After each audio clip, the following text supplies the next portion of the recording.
함께 기도하겠습니다.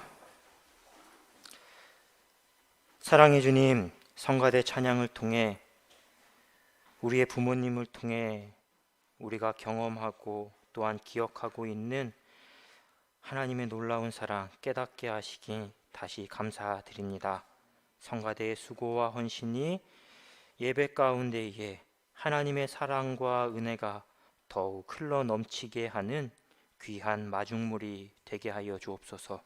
이제 주의 말씀 듣습니다. 주시는 말씀 우리의 가정과 교회를 비추는 빛이 되게 하시며 우리가 아멘으로 화답하며 걸어갈 수 있는 길이 되게 하옵소서. 우리 구주 예수님의 이름으로 기도합니다. 아멘. 할렐루야. 네, 제가 요즘이 아니죠. 원래도 조금 감정에 이게 좀 그런데 성가대 찬양을 듣는 순간에 갑자기 아버지가 생각이 나서 제가 왜 그런지 모르겠습니다. 네, 죄송합니다.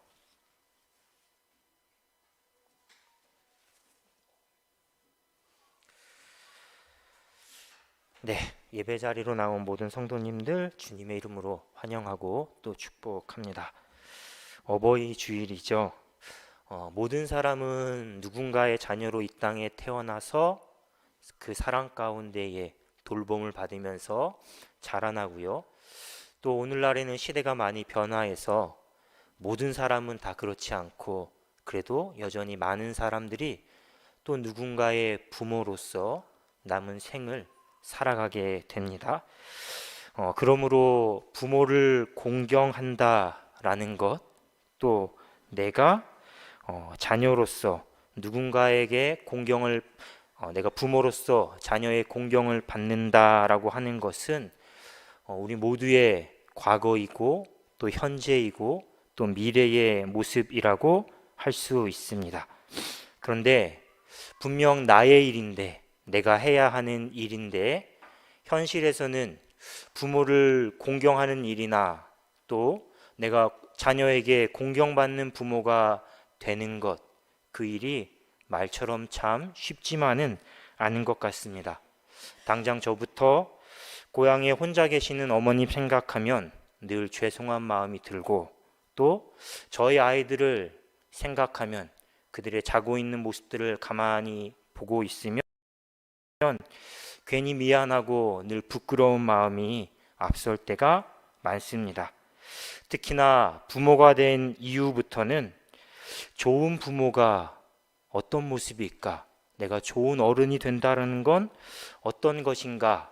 그런 물음을 가질 때마다 너무나 부족한 제 자신의 모습들을 발견하며 참 많이 자책하고 또 회개하는지 모르겠습니다. 언젠가 어느 글에서 읽은 문장에 이런 내용이 있었습니다. 자녀의 입장에서 내가 부모에게 듣는 가장 마음이 아픈 말, 자녀가 들었을 때 가장 마음이 아픈 부모의 말은 넌 나처럼 살지 마라, 이 말이라고 합니다. 넌 나처럼 살지 마라. 반대로 부모의 입장에서 자녀에게 들었을 때 가장 기쁜 말, 그래도 보람 있고 뿌듯한 말은 저는 엄마 아빠처럼 살고 싶어요 라는 말, 그 말을 들었을 때 가장 보람되고 기쁘다 라는 글을 읽었는데요. 그 글을 읽으면서 참 제 마음이, 가슴이 먹먹해졌습니다.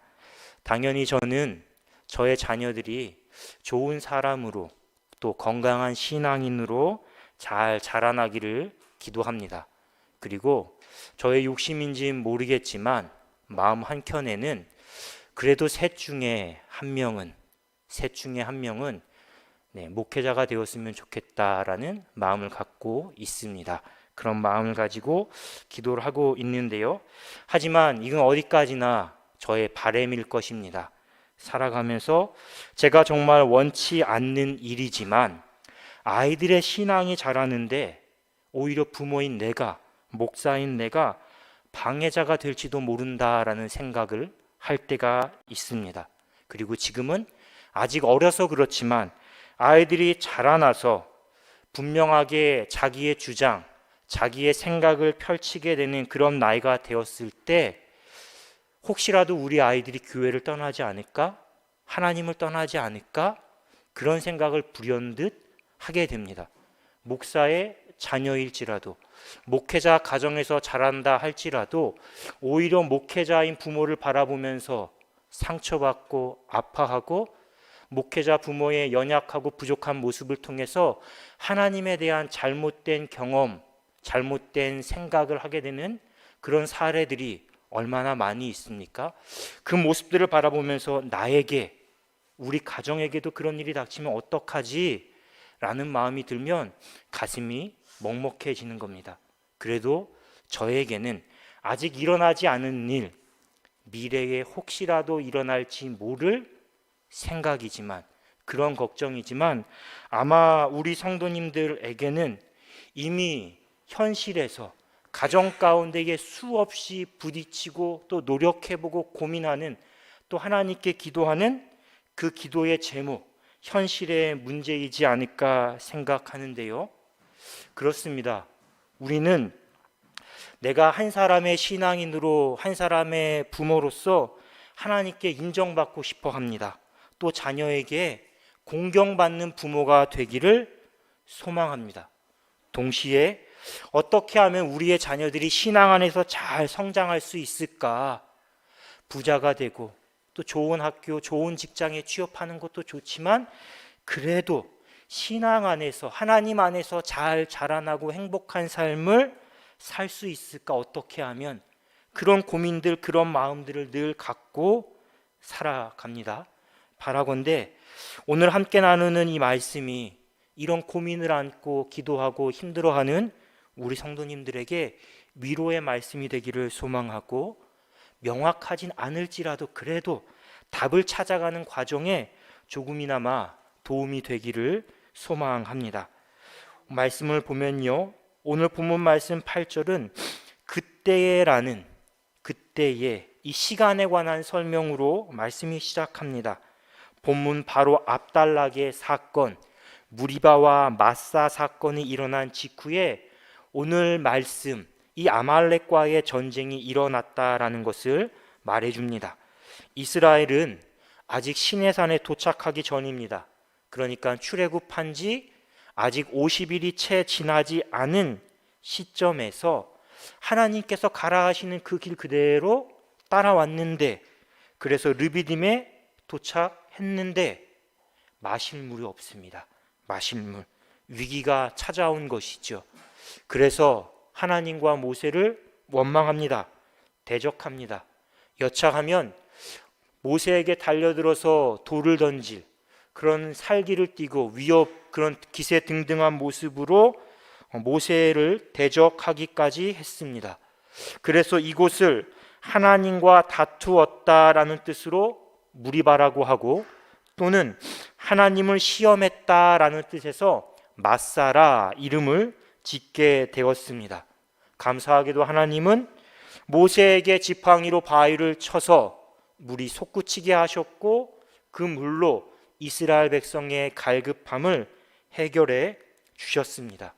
이렇게 또 한 번 이스라엘 공동체 가운데에 소용돌이가 한번 휙 몰아쳤다가 지나갔습니다.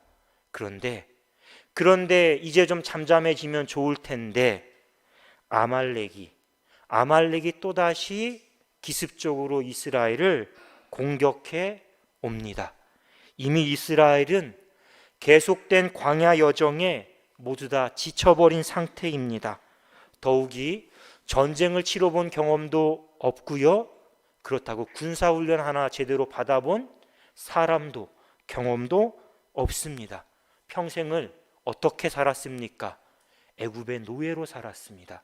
그리고 지금 함께하는 이스라엘 이 공동체 가운데에는 장정들만 있는 게 아니라, 남성들만 있는 게 아니라 노약자, 어린이, 여자들까지 뒤섞여 있으니 이스라엘 백성은 아말렉과 맞서 싸울 군대가 아니라 말 그대로 오합지졸이라고 할 수밖에 없는 지경이죠. 그러니 누가 봐도 이스라엘이 아말렉과 싸운다 한들 패배할 수밖에 없는 상황입니다.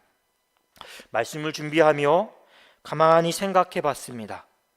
본문에서 말하고 있는 이 모세와 이스라엘이 처한 상황들, 광야, 목마름, 또 백성들의 원망과 다툼, 거기에 더해 아말렉의 기습 공격, 이 모든 정황들이 오늘 이 시대를 살아가는 모든 부모들, 모든 어른들이 발딛고 있는 삶의 자리라고 할 수 있습니다.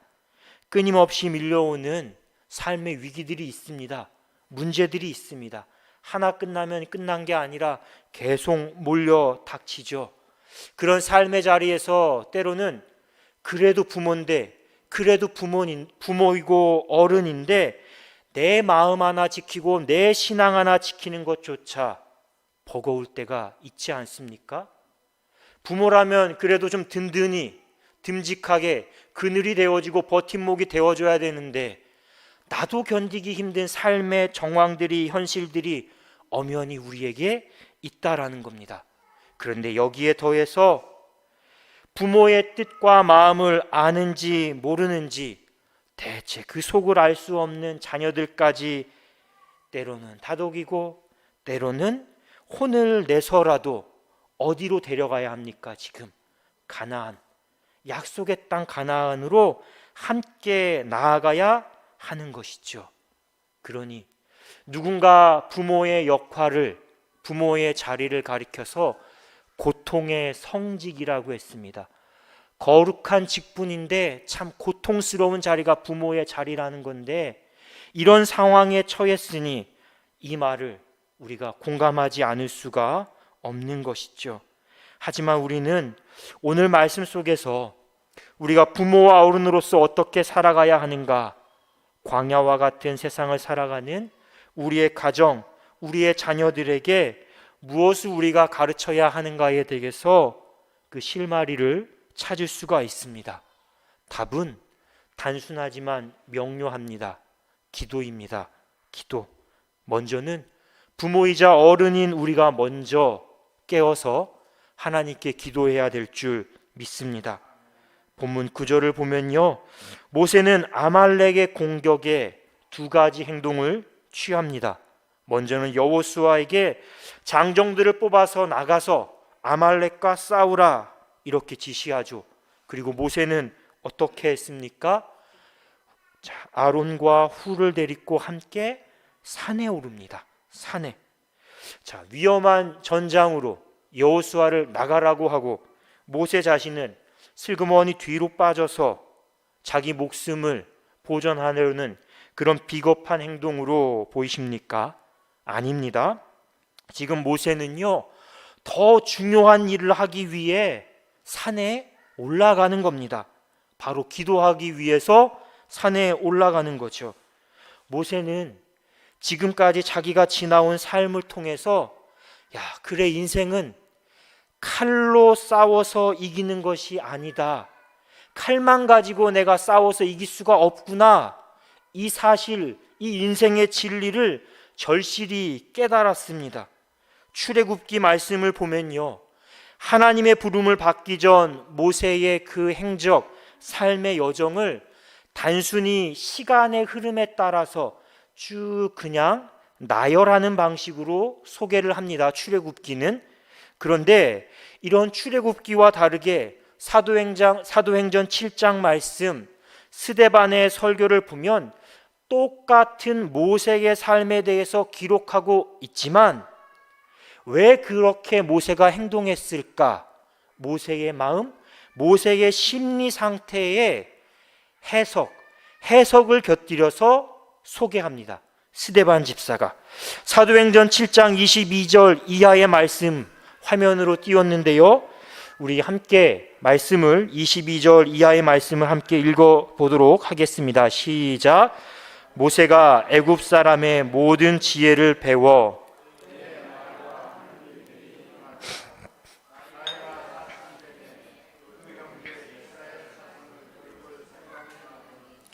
한 사람이 원통한 일 당함을 보고 보호하여 압제받는 자를 위하여 원수를 갚아 애굽 사람을 쳐 죽이니라. 그는 그의 형제들이 하나님께서 자기의 손을 통하여 구원해 주시는 것을 깨달으리라고 생각하였으나 그들이 깨닫지 못하였더라. 아멘. 나이 40의 모세의 모습입니다. 애굽의 왕자로 자라면서 모세는 이미 뛰어난 언변을 갖추고 있습니다. 학식, 지혜도 갖췄고요. 리더십, 능력까지 갖추었던 모습입니다. 나이 40의 모세. 그리고 이제 내가 내 동족, 내 형제 이스라엘을 돌봐야겠다라는 민족에 대한 사랑의 마음도 갖고 있었고요. 그리고 실제 자기 형제, 자기 동족들이 애굽 사람에 의해서 억울함 당하는 것을 보고는 가만히 있지 않고 외면하지 않고 직접 행동에 나서는 그런 의분의 마음도 갖고 있었습니다. 여기에 더해서요, 이스라엘 백성의 신임받는 지도자가 되어서 내가 이제는 이스라엘의 해방, 이스라엘의 정치적인 독립운동을 이끌어야겠다라는 나름의 정치적인 야망, 포부까지도 갖고 있었던 것 같습니다. 사도행전 7장 말씀에 의하면요, 그러니 이런 스데반 집사의 해석에 따르면 모세가 애굽 사람을 때려 죽인 일도 그냥 우발적으로 벌인 행동이 아닌 것입니다. 다분히 정치적인 의도, 기대하는 마음을 가지고 행동한 것이죠. 그것이 무엇입니까? 25절의 말씀입니다. 그는 그의 형제들이, 이스라엘 동족들이 하나님께서 자기의 손을 통하여 구원해 주시는 것을 깨달으리라고 생각하였다. 그러니까 자기가, 모세 자신이 그렇게 의롭게 행동했을 때, 나섰을 때에 이스라엘 백성들이, 야, 하나님이 이제 우리의 억울한 사정을 헤아리셔서 저 이집트의 왕자로 자란 모세를 통해서 우리를 구원해 주시려나 보다, 그렇게 생각하겠지? 모세가 그런 기대를 갖고 있었다라는 것이죠. 그런데 모세의 이 생각, 기대가 이루어졌습니까? 아닙니다. 산산이 깨졌습니다. 이스라엘 백성의 생각은 완전히 달랐습니다. 같은 동족이라도 모세는 자신들이 애굽 사람에게 심한 노역에 내몰리면서 고통당할 때 이 모세는 왕궁에서 호사를 누리며 살았다, 그렇게 생각했던 것이죠. 그런 모세가 갑자기 자신들의 지도자 행세를 한다고 했을 때 그게 곱게 보였겠습니까? 아닌 거죠. 네가 뭔데, 이제 와서 네가 뭔데 우리의 지도자 행세를 하려고 하냐? 그렇게 모세를 모두가 다 외면한 것입니다. 결국 모세, 동족에게 외면당하고 바로에게 쫓기는 신세가 되어서 미디안으로 도망쳤습니다. 40살 모세가 품었던 꿈과 야망 모두가 다 물거품 되었고, 이제 처가에 얹혀 사는 양치기 신세로 40년의 세월을 그대로 흘려보냈죠. 하지만 놀랍게도 하나님은요, 80살의 양치기 노인이 된 모세를 부르십니다. 가지 않겠다고 버티던 모세를 설득하고 때로는 으름장을 놓아서 다시 모세를 애굽으로 보내서 출애굽의 지도자로 세우셨습니다. 그렇게 하나님은 모세가 가진 젊음, 지혜, 능력, 지도력, 그 모든 것들을 사용하지 않고 오히려 그가 의지하고 앞세우던 그 힘들이 40년의 세월과 함께 다 사라졌을 때, 무너지고 깨졌을 때, 그 80의 나이에 보잘것없었던 노인인 모세를, 자, 이제 됐다, 이제 내가 너를 통하여 출애굽의 역사를 이루겠다, 그때 비로소 부르신 것이지요. 그리고 모세는 그제서야, 80이 되어서야 이제 철저하게 하나님 앞에서 자기 한계를 깨닫고 하나님의 놀라운 섭리와 계획을 인정하게 된 것입니다. 내가 의지할 분은 하나님밖에 없다. 그렇게 생각하고 출애굽 여정 내내 어려움이 닥칠 때마다 무엇을 했습니까? 엎드려 기도했던 것이죠. 하나님도요, 그런 모세와 함께 하셨습니다. 그가 양을 칠 때 들고 다녔던 정말 어떻게 보면 아무것도 아닌 것 같은 이 막대 하나, 지팡이 하나로 얼마나 많은 이적들을 행하게 하셨습니까? 홍해를 가르게 하셨고요, 바로 얼마 전에는 바위를 쳐서 물을 솟구치게 하시지 않았습니까? 그리고 이제 아말렉과 전쟁을 벌이는 순간 모세가 다시 그 하나님의 지팡이를 들고 하나님의 능력을 의지해서 산에 오릅니다. 전쟁의 승리는 칼이 아닌 하나님의 뜻과 도우심에 달렸음을 그가 인생을 통해서 뼈저리게 깨달았고 확신했기 때문이죠. 전쟁의 승패 역시 전적으로 모세가 지팡이를 든 손을 들었을 때, 내렸을 때 그 모양에 따라 달라지지 않습니까? 다시 말해 전쟁의 승패가 모세의 기도, 하나님의 도우심에 따라 결정되었다라는 것을 말하는 겁니다. 사랑하는 성도 여러분, 가정이 우리 자녀들에게 처음으로 또 평생 삶과 신앙을 배우는 학교요, 교회라면 부모는 어떤 역할을 감당해야 할 사람이겠습니까? 자녀에게 평생의 스승이요, 목회자입니다. 동역자입니다. 그러므로 먼저 부모가 자녀에게 기도하는 삶의 모범을 보여주어야 합니다. 부모가 물질이나 세상의 다른 것들로 행복을 추구하고 이걸 더 많이 가지면 이렇게 살면 내가 세상에서 보란듯이 살아갈 수 있다, 그런 삶의 모습을 보여주는 것이 아니라 하나님 한 분만을 의지하고 행동하는 삶, 기도하는 삶을 보여주고 그것이 얼마나 뜻깊고 보람되고 행복한 삶인지를 보여주어야 하는 것이죠. 기도하는 삶, 삶으로 기도의 응답을 이루어내는, 증거하는 삶을 우리 자녀들에게 보여주어야 하는 것입니다. 다른 관점에서 산 아래에서 죽을 힘을 다해 싸우는 여호수아, 또 이스라엘 백성을 바라보는 모세의 심정을 한번 생각해 보십시오. 어떤 마음이었겠습니까? 당연히 부모의 심정이지 않았을까요? 모세 역시 누구 하나라도 다치거나 목숨을 잃으면 어떻게 될까? 그런 걱정, 그런 불안을 떨쳐버리기 힘들었을 겁니다. 하지만 그런 마음까지도 다 하나님께 내려놓고 모세는 기도합니다. 기도가 가장 강한 힘이요, 가장 실질적인 도움이라고 믿었기 때문이죠.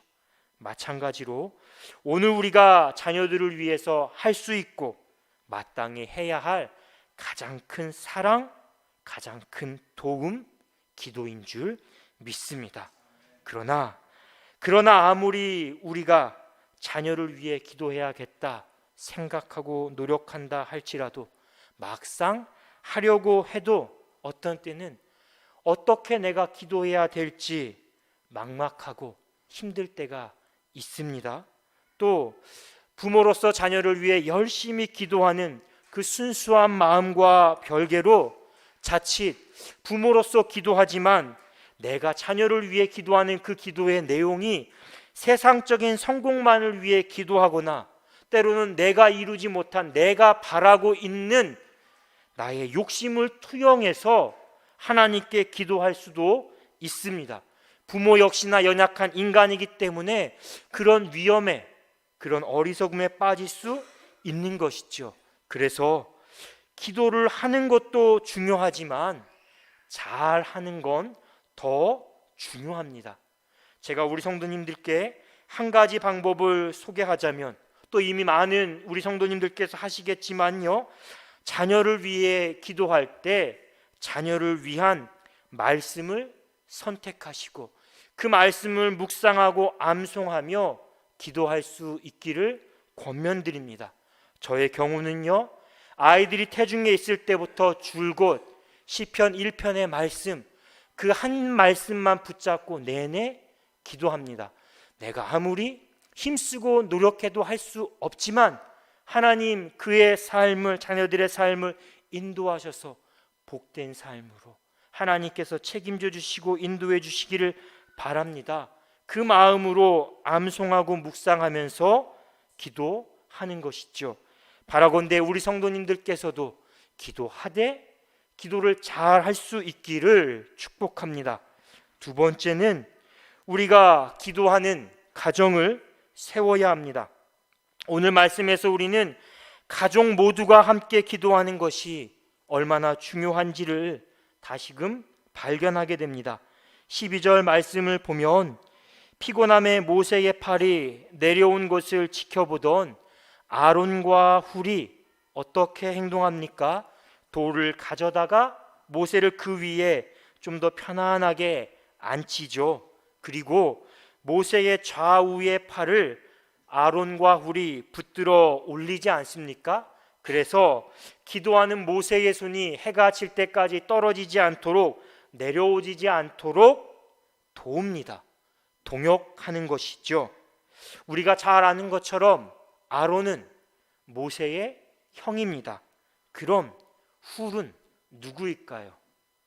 훌은 모세의 누이 미리암의 남편입니다. 그러니 모세 입장에서 훌은 매형이 되는 것이죠. 어떻게 보면 이 장면은 가족이, 형과 매형, 이 한 가족이 한 마음으로 서로 도와가면서 기도한 것이죠. 이 모습을 우리가 묵상하고 소망할 수 있기를 축복합니다. 이 모습처럼, 이들처럼 우리의 가정이 한 마음이 되어 가정의 문제에 대해서 함께 기도할 수 있다면 얼마나 좋겠습니까? 부모가 자녀를 위해 기도하고 자녀가 부모를 위해 기도하는 가정, 그런 가정의 모습이 우리의 가정 속에서 회복되어지기를, 더 든든히 세워지기를 축복합니다. 분명 가족이 함께 기도할 때 우리의 가정 가운데에 예비하신 하나님의 축복을 발견할 수 있게 되고 부모와 자녀의 삶이 변하는 놀라운 능력들을 체험할 수 있으리라 확신합니다. 마지막으로 자녀들에게 우리는 기도하는 삶, 하나님을 의지해 살아가는 방법을 가르쳐야 합니다.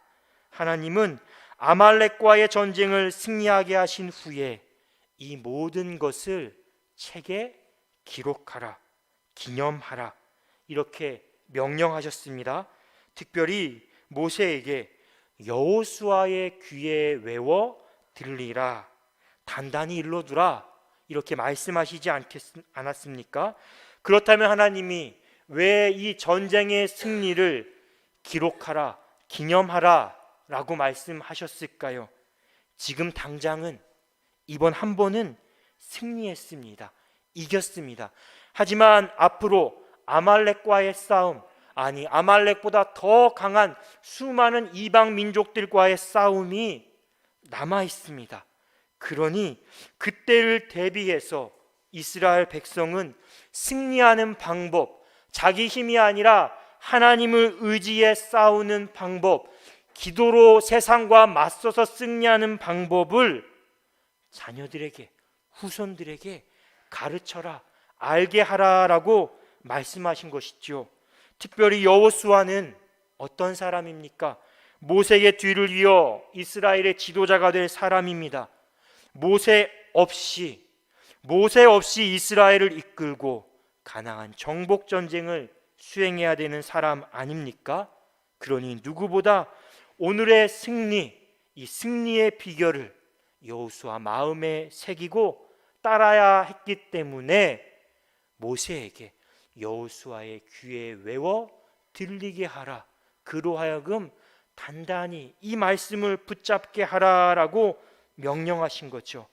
마찬가지로 아말렉 전쟁의 승리, 이 공식은 모든 부모와 어른들이 우리 자녀들에게, 다음 세대들에게 가르쳐야 할 삶의 교훈이요, 신앙의 교훈입니다. 화면에 두 개의 성경 말씀 구절을 준비했습니다. 한번 우리 함께 읽어보도록 하겠습니다. 시작.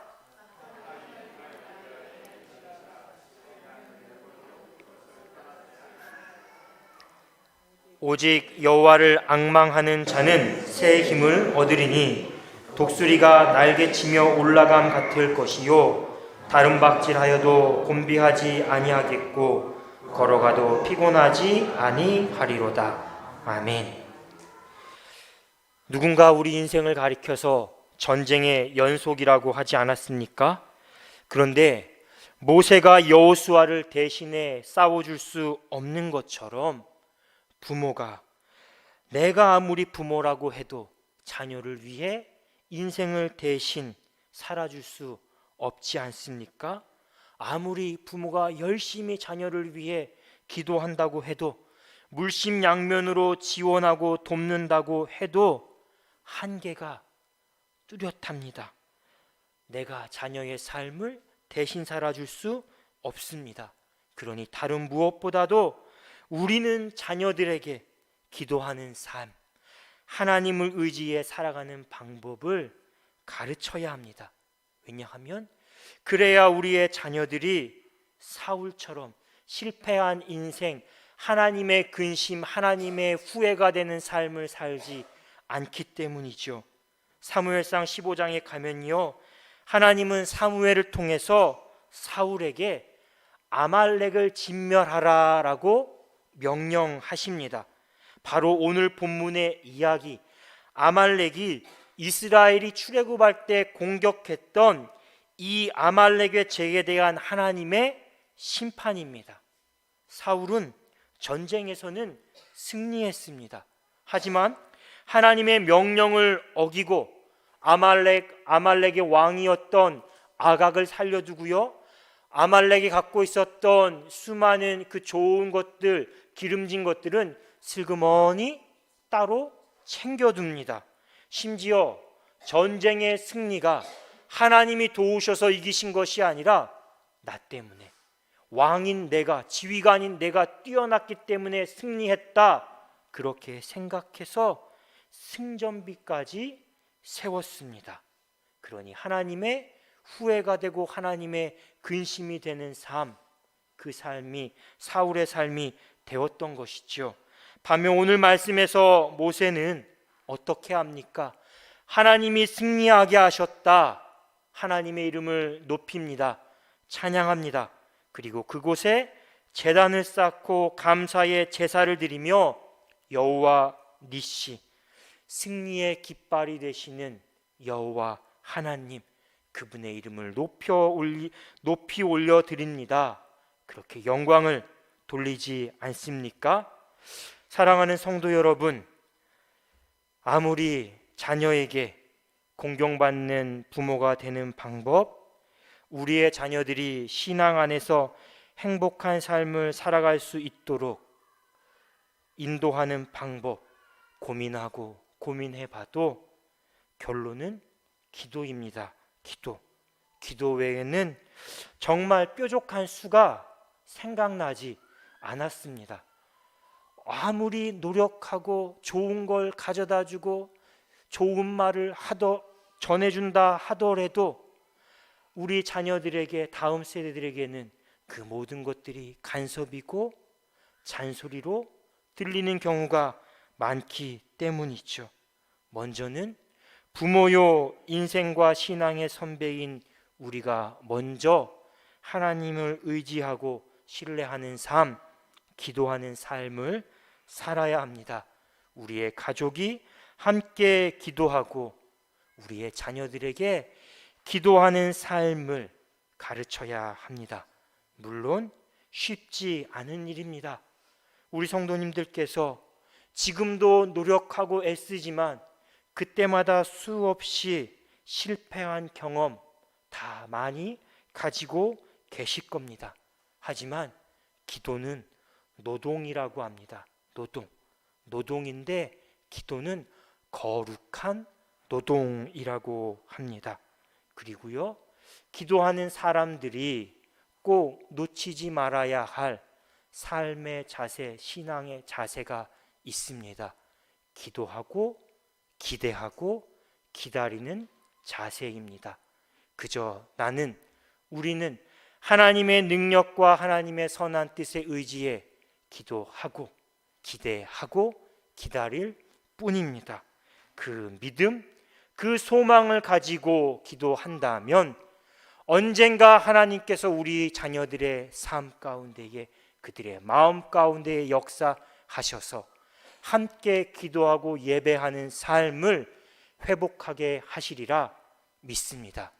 이 말씀 붙잡고 위로받으시고 기도의 제단을, 눈물의 제단을 날마다 쌓아가는 모든 성도님들의 삶이 되고 가정이 되시기를 주님의 이름으로 축원합니다. 주신 말씀 묵상하며 침묵으로 잠시 기도하겠습니다.